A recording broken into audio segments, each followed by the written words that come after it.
اچھا آگے تھوڑے سے میٹھے میٹھے سوالات ہیں. اچھی بات ہے. اس میں ہے سوال کہ حاکم وقت کی بیعت اور مرشد کی بیعت میں فرق کیا ہے؟ میٹھا سوال ہے اور میرے کو اسلام میں بیعت ہے ہی صرف حاکم وقت کی ہے. سورہ نساء نمبر 59 یا ایھا الذین آمنوا اطیعوا اللہ واطیعوا الرسول واولی الامر منکم، اطاعت کرو اللہ کی، اس کے رسول کی، ایمان والو، اور جو تم میں حکمران ہے. فإن تنازعتم فی شیء فردوه الی اللہ والرسول، اگر حکمران سے بھی جھگڑا ہو تو اللہ اور اس کے رسول یعنی کتاب و سنت سے فیصلہ کرواؤ. اگر تم اللہ اور یوم آخرت پر ایمان رکھتے ہو اسی کا انجام بہتر ہونے والا ہے. سورہ نساء نمبر 59. تو حکمران کی بیعت ہی واجب ہے. وہ جو صحیح مسلم میں حدیث ہے جو امام کی بیعت کے بغیر مرا وہ جاہلیت کی موت مرا، اس سے مراد حکمران وقت کی ہے جب حکمران بیعت لے رہا ہو. اسی کی آج کل ایک ماڈرن فارم ووٹنگ والا سسٹم ہے. اس لیے میں کہتا ہوں سر جب ووٹ کے بعد ایک پرائم منسٹر الیکٹ ہو جائے نا تو اگر آپ نے ووٹ دوسری پارٹی کو بھی ڈالا ہوا تھا نا، امام اب آپ کا وہ پرائم منسٹر ہی ہوگا. یہ آپ کو ایکسپٹ کرنا پڑے گا. ظاہر اب وہ چنا گیا تو پہلے تک ٹھیک ہے آپ اوپینین ڈیفرنٹ رکھ سکتے، ونس ڈیسائیڈ ہو جائے پھر ایک ہی بندے کو آپ نے ماننا ہے. تو حکمران وقت کی بیعت تھی، خلیفہ راشد کی بیعت ہوا کرتی تھی. یہ پیر فقیری کی بیعت تو میرا یوٹیوب پہ کلپ لاکھوں لوگوں نے دیکھا ہے. اس کا عنوان ہے بیعت خلافت اور بیعت طریقت میں فرق. اس کا ایسے عنوان میں رکھا ہے پیری مریدی کی شرعی حیثیت. آپ پیری مریدی لکھیں نا صرف لفظ، سب سے اوپر وہ کلپ کھل جائے گا. اس میں نے بتایا بخاری مسلم میں جتنی احادیث آئی ہیں نا بیعت کی، وہ حاکم وقت کی بیعت ہے، پیری مریدی بیعت نہیں ہے. ورنہ جب حضرت ابوبکر کی بیعت ہوئی تھی تو حضرت علی نے اپنا لادہ سے کوئی خانقاہ کھولی ہوئی تھی. یہاں تو ایک پیر مرتا ہے اس کے 4 بیٹے لادہ لادہ خانقاہیں کھول لیتے ہیں، تو سارے ایک کو ہی مان رہے تھے. اسی طرح تھا نا. تو یہ پیری مریدی کی بیعت بیسیکلی خلافت کو ریپلیس کرنے کے لیے بعد میں ایک اجتہادن کی ہوئی ہے. ہمیں اس سے کوئی چڑ نہیں ہے. اجتہادن ڈاکٹر اسرار صاحب بھی بیعت لیتے تھے اگر آپ لینا چاہتے ہیں، لیکن یہ بیعت میں اطاعت واجب نہیں ہوگی. یہاں تو بیعت کروا کے پتہ نہیں کہاں سے کہاں تک وہ دین سے دور کر دیتے ہیں. اس پہ میں اپنی کوئی بات نہیں کرتا. پیر نصیر الدین نصیر صاحب کی ایک کتاب ہے پیری مریدی کی شرعی حیثیت. جو پیروں کی عزت افزائی اس کے اندر انہوں نے کی ہے نا، انہوں نے ایک جملہ میں بتاتا ہوں، انہوں نے کہا آج کے دور میں جس نے اپنا ایمان خراب کرنا ہے نا وہ مرید ہو جائے، اور جس نے اپنا ایمان بچانا ہے تو پیروں سے اپنے آپ کو بچا کے رکھے، خود پیر ہو کے. ٹھیک ہے، میں نے خود ان کو دیکھا ہے. میری ملاقات بھی گھر میں ان کے ساتھ ایک دفعہ سیٹنگ بھی ہوئی، 2007 یا 8 کی بات ہے.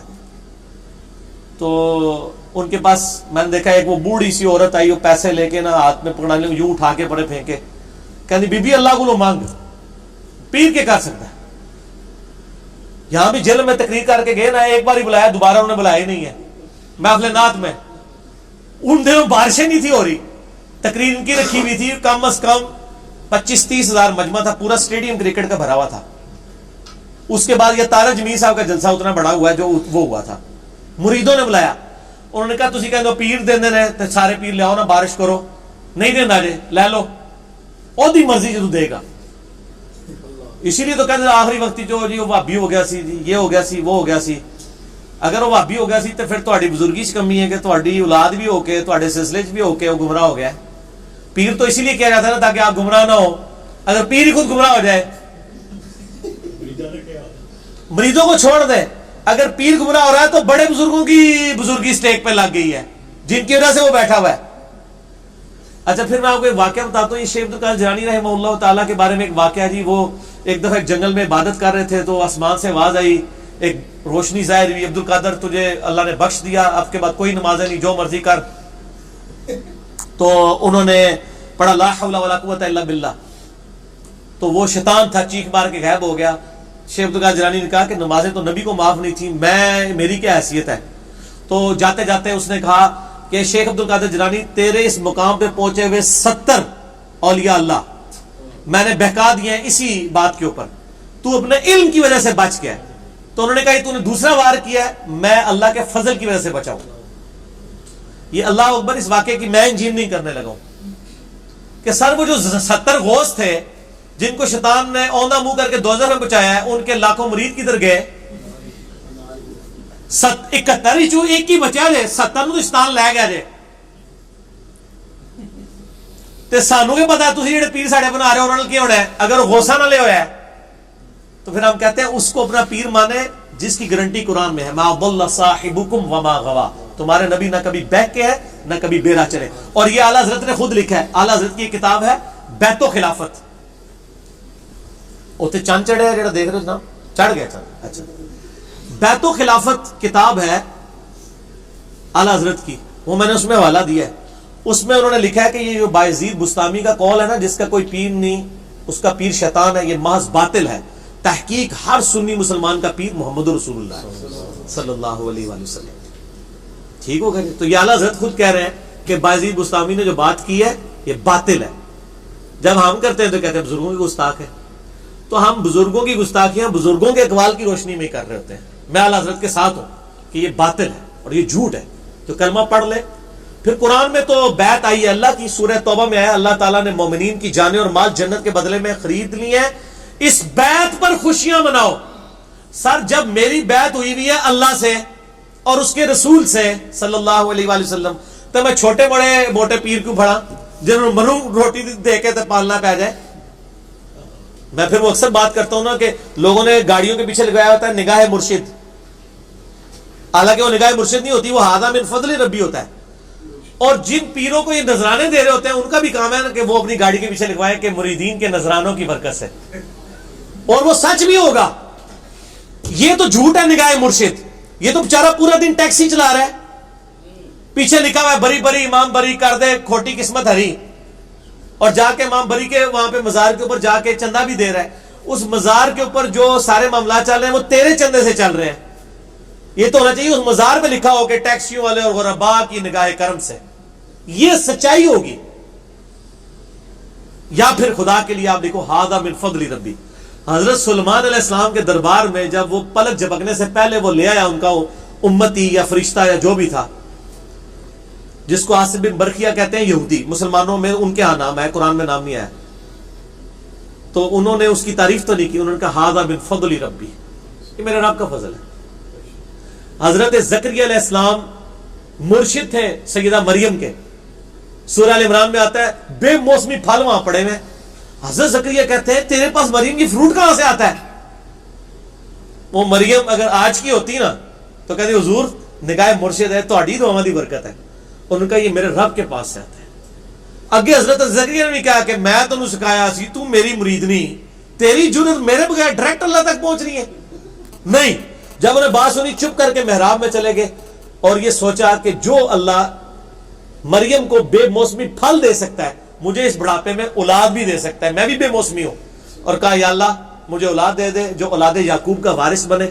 یہ خانقاہ ٹیمپل آف سلیمان، یہ جو خانقاہ ہے ہیکل سلمانی، اس کا مجھے ایک گدی نشین چاہیے. یہ تہاڈے لیے گدی نشین نہیں، نبی جو توحید سکھائے، جو اولاد یعقوب کا وارث ہو بنی اسرائیل کا. اللہ نے ان کو بڑھاپے میں، وہ بڑی پیاری دعا ہے سورہ مریم میں، میرا بال سفید ہو چکے ہیں، سر چمک اٹھا ہے سفیدی سے، میری بیوی بھی بانجھ ہے، میں بوڑھا لاغر ہو چکا ہوں، پھر بھی مجھے اولاد دے دی اللہ نے. ٹھیک ہوگا جی، اللہ کے فیصلے. حاکم وقت کی بیعت کوئی نہ کرے اگر تو وہ پھر کافر. حاکم وقت کی بیعت نہیں، کافر والا کفر اسلام کا مسئلہ نہیں ہے. حاکم وقت کی جو بیعت نہیں کرتا نا تو بغاوت نہ کرے. بیعت اگر نہیں کرتا تو وہ ظاہر ہے کہ ایک گناہ گار ہوگا. بغاوت پہ اترے گا تو پھر اس کو قتل کیا جائے گا. حضرت علی نے جنگ صفین کیوں لڑی ہے؟ کیونکہ حضرت معاویہ نے بغاوت کر دی تھی نا. اور یہ بغاوت کا لفظ بخاری میں 2812. عمار کو ایک باغی جماعت قتل کرے گی، عمار ان کو اللہ کی طرف بلائے گا اور جنت کی طرف، وہ جماعت دوزخ کی طرف بلائے گی. حضرت علی کو نبی علیہ السلام نے فرمایا یہ جنت کی طرف بلانے والی جماعت ہے، صحیح بخاری 2812. اور مخالف پارٹی کو کہا دوزخ کی طرف. حالانکہ وہ صحابی بھی تھے حضرت معاویہ رضی اللہ عنہ، لیکن چونکہ انہوں نے حاکم وقت خلیفہ راشد کے خلاف بغاوت کی ہے نا، یہ بہت بڑا جرم ہے، یہ بدعت کبر ہے حاکم وقت کو چیلنج کرنا. ٹھیک ہو گیا نا. اسی لیے حضرت علی نے پھر تلوار اٹھائی، پھر انہوں نے قرآن نیزے پہ اٹھا کے تو جان بخشی حضرت علی نے کر دی ان کی. تو ادروائز وہ والی اسی کے اگینسٹ سعد ابن عبادہ نے حضرت ابو بکر کی بیعت نہیں کی تو حضرت بکر نے ان کو قتل تو نہیں کروایا، لیکن انہوں نے بغاوت نہیں نہ کی تھی، بیعت نہیں کی، کہا میں نہیں مانتا خلیفہ. پھر حضرت عمر کی بھی بیعت نہیں کی. حضرت علی نے خود بخاری مسلم میں آتا ہے 6 مہینے حضرت ابو بکر کی بیعت نہیں کی تو نہیں منوایا گیا کہ جی آؤ بیعت. لیکن کوئی پارٹی نہیں بنائی، کوئی جتھا بنا کے، کوئی فوج لے کے تو نہیں لڑ گئے. بعد والوں کو ہم باغی اس لیے کہتے ہیں، یہ باغی سے مراد کوئی اسلام سے باغی نہیں ہے، شریعت کی ٹرم میں باغی. جنگ جمل صفین نہروان والے کہ انہوں نے خلیفہ راشد کے خلاف بغاوت کی ہے. اور بخاری مسلم میں تو میں نے یہ حدیث بتائی نا، عمار کو باغی جماعت قتل کرے گی. ابو داؤد ترمذی ابن ماجہ میں ہے کہ میرے بعد تم بہت اختلاف دیکھو گے، دین میں نئی نئی بدعتوں سے بچنا، اور میری اور میرے خلفائے راشدین کو سنت کو لازم پکڑنا. ہر بدعت گمراہی ہے، اور گمراہی دوزخ میں لے جانے والی ہے. خلیفہ راشد کے خلاف بغاوت کو ہی بدعت کہا گیا ہے، باقی تو بدعتیں آپ نے خود بنائی ہوئی ہیں نا اجتہاداً. اصل بدعت ہے خلیفہ راشد کے خلاف کھڑا ہونا. جنگ جمل صفین نہروان میں جو مولا علی کے خلاف کھڑے ہوئے ہیں ان کا یہ عمل بدعت پہ مبنی ہے. خود اما عائشہ نے کہا کہ مجھ سے نبی علیہ السلام کے بعد ایسا کام ہو گیا ہے، یعنی کہ مجھے میری سوکنوں کے ساتھ دفن کرنا. تو یہ علیحدہ سے ایک ٹاپک ہے، مسئلہ 101 دیکھ لیں. میں محرم ہے نا تھوڑا اس پر چل بھی نہ پاؤں، رہنے دو. اچھا محرم پہ ہماری 28 نمبر مجلس 10 محرم 1440 کو ریکارڈ ہو کے 4 گھنٹے اور تقریباً 14 منٹ کی اپلوڈڈ ہے یوٹیوب پہ. محرم کے آلموسٹ سارے میں نے مسائل اس کے اندر کور کر دیے، لہذا آج کوئی سنی شیعہ کنفلکٹ پہ سوال نہیں آنا چاہیے. ٹھیک ہو گیا. چلیے، ابلیس کے بارے میں ایک بات مشہور ہے کہ وہ بہت بڑا عالم تھا اور بہت بڑا اللہ والا تھا، کیا یہ درست ہے؟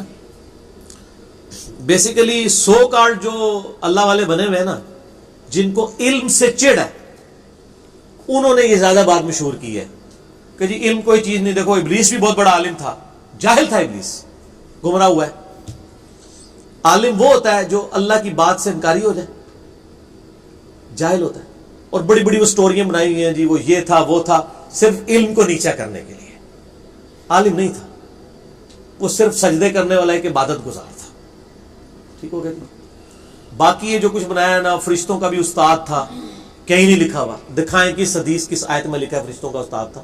ہاں یہ تھا فرشتوں کے ساتھ تھا وہ، یعنی وہ جنات میں سے ایک ایسا جن تھا جو فرشتوں کے ساتھ تھا عبادت گزاری اور سارے معاملات میں. ٹھیک ہو گیا جی. تو یہ علم کو نیچا کرنے کے لیے بات کی جاتی ہے، کیونکہ قرآن میں انما یخشی اللہ من عبادہ العلماء، اللہ کی خشیت اور معرفت صرف اہل علم کو ہے. قرآن میں ہے قل هل يستوي الذين يعلمون والذين لا يعلمون انما يتذكر اولو الالباب. فرماؤ علم والے اور بغیر علم والے برابر نہیں ہو سکتے، نصیحت تو نہیں حاصل کرتے مگر علم والے.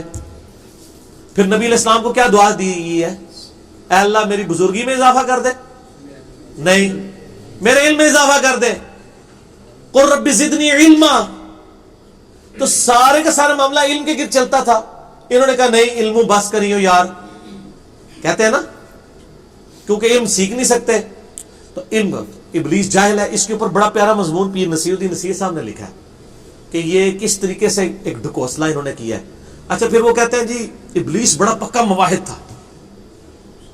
استغفر اللہ. پکا مواحد وہ ہوتا ہے جو اللہ کی بات ماننے سے انکار کرتے. کہتے ہیں نہیں جی وہ کہتا تھا میں اللہ کو سجدہ کروں گا اور کسی کو نہیں کروں گا. اچھا یہ یعنی اس کا مطلب ہے وہ اللہ سے زیادہ سمجھتا تھا کہ میں نے کس کو سجدہ کرنا ہے کس کو نہیں. وہ کہاں سے مواحد ہوا؟ مواحد ہونے کے لیے صرف کیا ایک پہلو ہے کہ آپ نے اللہ کا ایک سجدے والا حکم ماننا ہے اور باقی نہیں ماننا؟ ہاں یہ پاکستان میں یہی ہے کہ آپ نماز میں اللہ کو سجدہ کریں، باہر نکل کے قبر کو بھی سجدہ کریں تو آپ مواحد ہی رہیں گے پھر بھی. لیکن اللہ کے ہاں تو مواحد نہیں رہتے نا. اللہ کے ہاں تو وہ مواحد ہوگا، یعنی پاکستان کے شناختی کارڈ والا مسلمان نا. مسلم شریف میں حدیث ہے 246 بندے کے کفر اور اسلام کے درمیان نماز فرق ہے، لیکن پاکستان کے شناختی کارڈ میں آپ مسلمان ہیں نماز چھوڑ کے. تو یہ شناختی کارڈ والا مواحد تھا، وہ پکا مواحد کوئی نہیں تھا. پھر کہتا ہوں جی نبی کی تعظیم انہیں نہیں کی تھی. نبی کی تعظیم کا مسئلہ نہیں تھا میرے بھائی، اللہ کے حکم عدولی کا مسئلہ تھا. نبی کی تعظیم تو ایک ثانوی حیثیت تھی، اصل میں اس نے اللہ تعالیٰ کا حکم نہیں مانا تھا. اگر آپ سمجھتے ہیں تعظیم کا یہی تقاضا ہے تو ہم کیوں نہیں نبی علیہ السلام کو سجدہ کرتے؟ منع ہے. اب تعظیم کا تقاضا سجدہ رہا ہی نہیں ہے غیر اللہ کے لیے، وہ اور ہے دروشی پڑھیں گے آپ. تو یہ خود بخود انہوں نے ڈاکٹرائنز بنائی ہوتی ہیں علم کو نیچا کرنے کے لیے. وہ جاہل تھا، اگر پہلے کو تھوڑا بہت علم تھا وہ جہالت میں ڈوب گیا جب اس نے اللہ کا حکم ماننے سے انکار کر دیا. ٹھیک ہو گیا. تو وہ علم کہہ دیتے ہیں. اور جو علماء ہیں نا، چونکہ ان کو ایک گالی پڑتی ہے نا، وہ کہتے ہیں نہیں وہ بڑے انہیں متھے کسائے سن جی، چپے چپے تو انہیں سجدے کیتے نہیں. کیونکہ مولوی تو فرض بھی بیچارے مشکل سے ہی پڑھتے ہیں نا، علماء تو عبادت کو نیچا کرنا چاہتے ہیں. وہ کہتے ہیں دیکھو یار نماز آتے متھے تے بڑے انہیں بھی کسائے سن. تو یہ دو پارٹی ہیں آپ کو پتہ ہے نا، علماء اور صوفیاء یا عبادت گزار. یہ دو لدہ ہے، یہ دونوں پیرلل میں چلتے ہیں. وہ کہتے ہیں اے مولوی ہے نا، کسی کی توہین کرنی ہو نا کسی بزرگ نے، کہتا ہے مولوی ہے، معرفت شرفت کوئی نہیں. اور مولوی جڑے نے اور اسی لیے وہ پیر نصیر الدین صاحب کی آپ تقریریں سنیں نا, وہ کہتے سن اپنی گدی نش والوں کو کہتے تھے کہ اللہ کے بندے ہو تسی لوگوں کی رہنمائی کر رہے ہیں, آپ لوگ پیر بنے ہوئے ہیں, تقریر کے لیے مولوی کیوں بلاتے ہیں؟ آپ خود عالم نہیں ہے نا, تو جس کے پاس علم ہی نہیں ہو پیر کیوں بنا ہوا ہے؟ وہ کہتا میں دیکھا میں عالم بھی ہوں تو پیر بھی ہوں. وہ اپنے ساتھ والی گدی والوں کو مینا مارا کرتے تھے اس چیز کا کہ تقریریں مولوی, اور دیکھ لیں جتنے پیر ہیں تقریریں مولویوں سے کرواتے ہیں, خود ان میں سے اکثر کی کمپیٹنسی نہیں ہوتی ہے تقریر کرنے کی. تو چھڑے پیر بھی نہ بنو, چھڑے عالم بھی نہ بنو, دو ہی چیزیں بنو, ٹھیک ہے. لیکن پیر بن کے اللہ کی طرف لوگوں کو بلائیں, اپنی عبادت نہ کروائیں, ٹھیک ہے نا, ورنہ آپ پیڑ ہوں گے. پیڑ کہتے ہیں نا درد ٹیڈی جنہوں, پیر بنے. ویسے عربی میں تو پیر ہے ہی نہیں ہے نا, عربی میں پے نہیں ہوتا, ٹھیک ہو. اچھا اگلا سوال ہے, کرکٹ میچ کے لیے جانوروں سے فال نکلوانا کیسا ہے, کہ کون جیتے گا؟ استغفر اللہ واتوب الیہ لعنت اللہ علی الکاذبین. یہ اتنا بڑا ظلم ہے. میں حیران ہوں کہ انڈیا کے خلاف میچ ہو رہا تھا پچھلے دنوں, ابھی یہ ہار بھی گئے برے طریقے نال. اس ہارنے کو میری بھی کوئی تھوڑی جی دعا شامل ہے, اس واسطے کہ میں نے کہا یا اللہ یہ تو امت گمراہ ہو جائے گی. اگر ایک میچ ہارنے سے اس امت کا عقیدہ صحیح ہو جاتا ہے تو اسی 10 میچ ہار جائیے یار, کوئی مسئلہ نہیں ہے یار. میچ آپ کا ہندوؤں سے ہو رہا ہے, بت پرستوں سے ہو رہا ہے, اور کام آپ وہی کر رہے ہیں. کبھی کہیں پہ کوئی جناب کسی بھینس سے نکلوا رہے ہیں فال, کسی جگہ پہ وہ چمپینزی سے نکلوا رہے ہیں, کسی جگہ اونٹ سے نکلوا رہے ہیں. یہ مسلمان ہیں؟ 4 تو میں نے فال خود دیکھے ہیں ان کے نکلوائے جیو کے اوپر. اور جی وہ مجھے تو لگتا ہے وہ انتظار کرتے رہتے ہیں جب وہ پاکستان کا جھنڈا اٹھاتا ہے تو وہ والا فلم آ لیتے ہیں.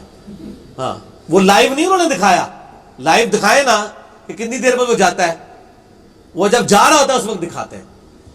تو یہ بالکل غلط ہے.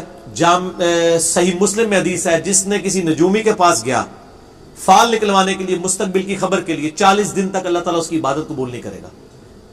بخاری مسلم دونوں میں حدیث ہے. آپ صلی اللہ علیہ وآلہ وسلم فرمایا, فجر کے بعد آپ نے خطبہ دیا صحابہ کو, اس رات بارش ہوئی تھی, کہا صحابہ 2 قسم کے لوگوں نے آج صبح کی ہے. ایک وہ ہیں جنہوں نے اس حال میں صبح کی ہے کہ انہوں نے کہا کہ یہ ستاروں کی وجہ سے بارش ہوئی ہے, انہوں نے اپنے رب کے ساتھ کفر پہ توبہ جو ہے صبح کی ہے. اور ایک وہ ہیں جنہوں نے کہا اللہ نے بارش کی ہے, انہوں نے اپنے رب پر ایمان لاتے ہوئے صبح کی ہے. تو یہ فال کیا نکلوا رہے ہیں؟ میچ جیتے جیتے ایمان ہی ہار جاؤ گے, اور پھر سر کڑا کے دیکھ لیا جنا کہ بنا جائے. اتنے برے طریقے سے آ رہے ہیں. وہ ٹیم جس نے چیمپئنز ٹرافی میں شکست دی ہوئی تھی اتنی چیپلی آ رہی ہے. تو میرا خیال ہے یہ نوسدی پڑی ہے اس کی, اون نہ کڑائیو, مہربانی کریو جو میچ جیتنا جائے, مہربانی تھوڑی. حمزات کیا ہوتا ہے, قرآن و سنت میں اس کے متعلق کیا احکامات ہیں, کچھ ملتا ہے اس کے حوالے سے؟ بس اس کو آخری سوال کریں کیونکہ میرا 5-7 منٹ ہی رہ گئے ہیں نا جی. ہاں پھر اگلی بار باقی کر لیں گے. حمزات کے بارے میں یعنی قرآن و حدیث میں سے قرین کا لفظ آیا ہے قرآن پاک میں. سورہ زخر میں جو رحمان کے ذکر سے روگردانی کرے ہم اس پہ ایک قرین مقرر کر دیتے ہیں, قریبی ساتھی اس کا. اللہ کی طرف سے شیطان مسلط ہو جاتا ہے. ایک تو صحیح مسلم میں حدیث ہے نا کہ ہر شخص کے ساتھ ایک شیطان اور ایک فرشتہ ہے. شیطان برائی کی طرف بلاتا ہے, فرشتہ اچھائی کی طرف. صحابہ نے جرأت کر کے پوچھا یا رسول اللہ آپ کے ساتھ؟ فرمایا ہاں میرے ساتھ بھی ہے, لیکن اللہ نے اس کو پہ غلبہ دیا. میرے ساتھ جو شیطان اٹیچ ہے وہ بھی اب نیکی کی طرف مجھے بلاتا ہے, بس اس کے علاوہ کوئی اور شخص نہیں. ما ضل صاحبکم وما غوا, صرف نبی علیہ السلام کے لیے. اسی طریقے سے سورہ قاف 2 نقطوں والا قاف 26ویں پارے میں آتا ہے نا کہ قیامت والے دن جو شیطان اٹیچ ہے نا وہ اللہ تعالیٰ کی بارگاہ میں کہے گا اللہ یہ ہے جو میری کسٹڈی میں تھا, اس کو دوزخ میں پھینک, تیرا نافرمان تھا. اللہ تعالیٰ آئے گا دونوں کو پھینکو. باقی یہ کہنا کہ حمزات جو ہے وہ باہر پھرتا رہتا ہے بدرو بن کے, نہیں اس طرح نہیں ہے, اس طرح کچھ بھی نہیں ہوتا. اور یہ جو روحوں کے ساتھ ملاقاتیں کرا رہے ہوتے ہیں سب شیاطین والا کام ہے, ٹھیک ہو گیا. اس طریقے سے کوئی کچھ نہیں کر سکتا. اگر کوئی کہتا ہے وہ کر سکتا ہے تو سر اگر کوئی ڈاکٹر مر جائے نا اس کا جب حمزاد آئے نا تو اس سے کوئی ڈاکٹری کا سوال کرے, کوئی نہیں آئے گا انہوں, کیونکہ علم جو ہے نا وہ آپ سیکھنے سے ہی آتا ہے. حمزاد آپ کو واقعہ تو آپ کی زندگی کا کوئی بتا سکتا ہے, پاسٹ میں ہوا مستقبل کا نہیں, لیکن علم نہیں سیکھ سکتے کہ جناب میں اگر 4 آرڈر ڈفرینشیل ایکویشن سالو کر سکنا تو میرا حمزاد بھی کر لے گا. نہیں, جو تک انہیں وہ سیکھی نہیں ہے میتھمیٹکس وہ نہیں کر سکتا, ٹھیک ہو گیا. باقی یہ جو کہتے ہیں حاضر کر لیتے ہیں, یہ کر لیتے ہیں, وہ کر لیتے ہیں, مرنے کے بعد بھٹکتی رہتی ہیں روحیں, سب ہندوانہ عقیدے ہیں جو مسلمانوں کے اندر یعنی آپ سمجھے شیطان نے داخل کر دی, ان کی کوئی اثر نہیں ہے, ٹھیک ہو گیا جی. حمزاد اگر ہر وقت ساتھ رہتا ہے تو وہ کیا سیکھ نہیں سکتا اس طرح سے؟ جو کوئی علم انسان یونیورسٹی کا اسٹوڈنٹ ہے تو اگر سیکھنا چاہے نا اچھا سر ایک ہی کلاس میں ٹیچر پڑھا ہوتا ہے 50 اسٹوڈنٹ ہیں 10 فیل ہو جاتے ہیں. کیوں فیل ہوتے ہیں؟ انہوں نے سیکھا نہیں نہ ہوتا. وہ ٹرسٹ لے گا تو سیکھے گا نا. سیکھ جائے تو سر میرے ساتھ جو ہمزاد ہے سب سے پہلے تو وہ ایک بار کہہ دینا نہ میں وہابی نہ میں بابی، میں ہوں مسلم علمی کتابی. نہیں سیکھ رہا نا وہ، ٹھیک. شاید سیکھ گیا ہو سکتا ہے، مجھے نہیں پتا سیکھا یا نہیں سیکھا، ہو سکتا ہے سیکھ گیا ہو، یہ چانس ہے. ٹھیک ہے جی، اس کو کنکلوڈ کرتے ہیں کیونکہ کافی ٹائم ہو چکا ہے. باقی سوالات انشاءاللہ اگلی مجلس میں کریں گے. اگلی مجلس انشاءاللہ تعالیٰ ہماری 30 نمبر ہوگی. اللہ تعالیٰ سے دعا ہے جو حق بات میں نے کہی اللہ تعالیٰ ہمارے دلوں میں راسخ فرمائے. اگر جس بات میں میرے منہ سے غلط بات نکل گئی اللہ تعالیٰ ہمارے دلوں سے ہی معاف کر دے. ہمیں کتاب و سنت کی تعلیمات پر عمل کر کے دوسرے بھائیوں تک پہنچانے کی توفیق عطا فرمائے. سبحانک اللہم و بحمدک اشہد ان لا الہ الا انت استغفرک و اتوب الیک وما علینا الا البلاغ المبین. جزاکم اللہ خیرا و احسن الجزاء.